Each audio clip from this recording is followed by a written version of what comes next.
Us working folk don't have a chance unless we organise.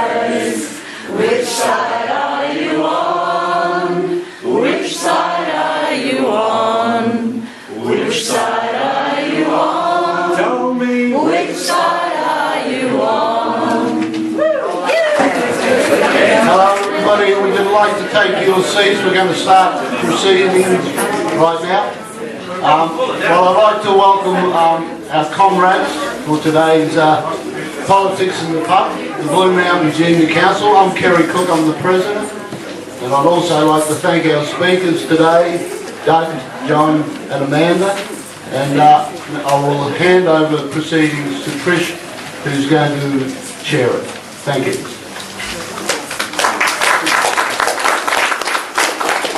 Thanks, Kerry, and I'm the Vice President of the Blue Mountains Unions Council, Trish Doyle, so I welcome you all here today.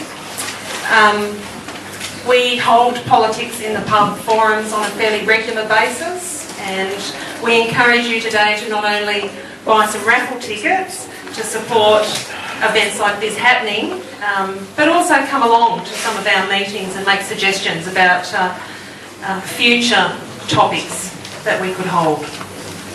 I'd like to firstly acknowledge that this event is being held on the traditional lands of the Darug and Gundungurra peoples and pay my respects to elders past and present. Our Unions Council member Auntie Val Orish sends her apologies as she is ill, and I'd like to wish her a very speedy recovery on behalf of all of us here today. I'd like to also acknowledge those amongst us here today who have been adversely affected by the recent fire emergency. Thanks to the amazing efforts of our emergency services and also to a very generous, caring community. It's been a fairly tiring and difficult time for us in the Blue Mountains recently. We have received an apology from Nathan Rees today. He cannot be here. I'd like to welcome our representative speakers from Labor, the Greens and the Union Movement, Senator Doug Cameron, Dr John Kay, MLC, and Amanda Carr from the Australian Services Union.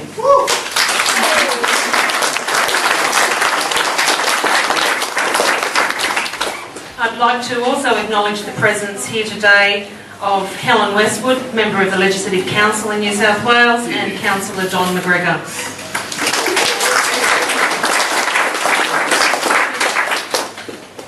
A big thank you to Carmel Blackburn and the Blackburn family for use of the family hotel, yet again, as a fabulous venue for this community forum. Thanks, Carmel.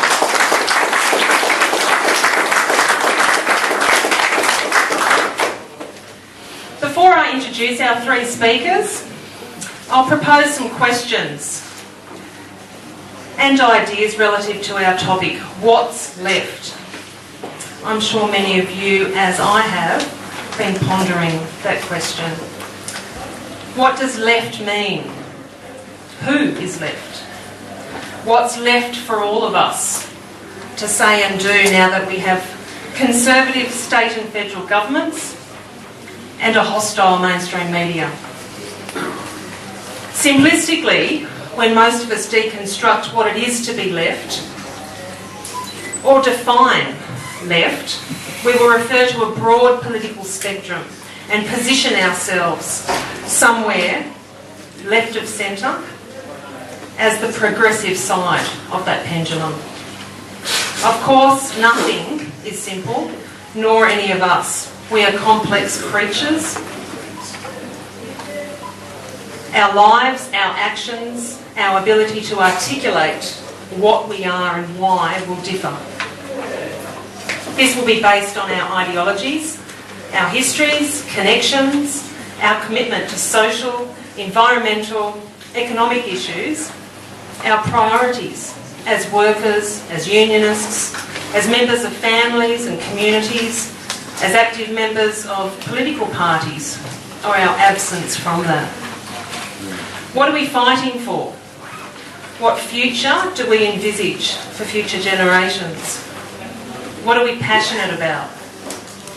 How do we define ourselves as left relative to any given issue in today's day and age?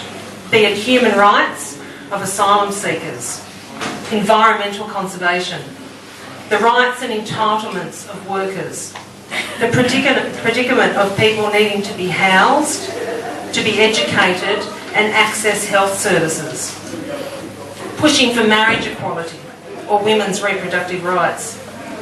When the left-right dichotomy swings into play, how do we define a stance against the opposite view? How exactly do we live, act and extol the virtues of being left, and do so from a left perspective, especially when we are immersed in a conservative right-wing and religious political and media environment? How do we describe ourselves politically and collectively during election campaigns? In terms of difference or our commonalities? Why? What is a progressive? What is a socialist? What is a lefty? Is it a case of arguing for matters of equity and social justice and a socially responsible economic case? Wealth creation versus providing for the social good. Housing stability versus investment in housing for individual creation of wealth. Social justice for the poor, the vulnerable and dispossessed versus the what's in it for me mantra. We all have a personal story. The personal is political. And we aren't just proponents of an ideology. My thoughts about answering such a question as we've posed today take me back to a time during political awakening at university some 20 odd years ago. I involved myself with a fabulous group of people under the banner of MUWACA, Macquarie University Anarchists and Communists UK Alliance. I was labelled an extreme lefty and an anarcho-feminist. I had no real understanding of what those terms meant and began reading and having conversations with people around those concepts. I found a language to describe who I was and where I came from, how I felt, the lives that my parents and grandparents endured, and the type of society I wanted to live in. Those memories still drive me today to work with the community I live in for a better world. I enjoy conversations still today about that question, what is left?